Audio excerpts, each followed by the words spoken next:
அவன் எண்ணியது அனைத்தும் சரியாகவே இருந்தது. அவன் சற்று தொலைவில் பார்த்த போதெல்லாம் மாளிகையில் தீ பரவிக் கொண்டிருந்தது.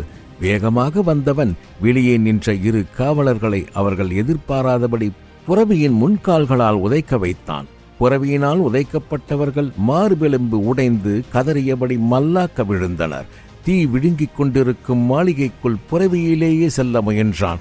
ஆனால் எரிந்து கொண்டிருக்கும் மாளிகையை பார்த்ததும் புரவி மிரண்டது.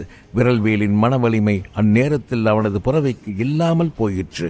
புரவிக்கு தீக்காயம் பட்டால் தப்பிக்கும் போது புரவி உதவாது போய்விடும் என்ற முன் எச்சரிக்கை சிந்தனையினால் புரவியிலிருந்து இறங்கி வாளினை உருவிக்கொண்டு எரியும் மாளிகைக்குள் ஓடினான்.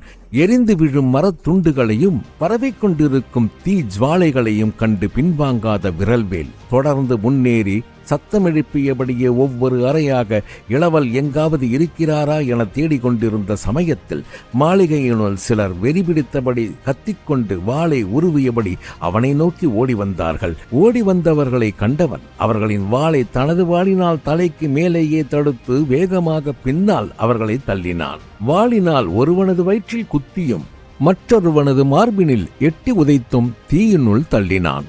தீயினுள் விழுந்தவர்களின் அலறல் சத்தம் தான் அவனுக்கு கேட்டது.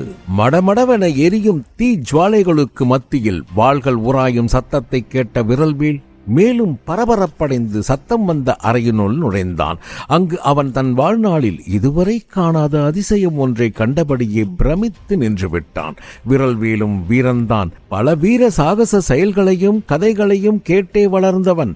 அத்தகைய கதைகளிலும் புராணங்களிலும் கூறப்படும் வீரன் ஒருவனைத்தான் தற்பொழுது பார்த்து கொண்டிருக்கிறானா என திகைத்து வியப்பின் உச்சத்தை எட்டினான்.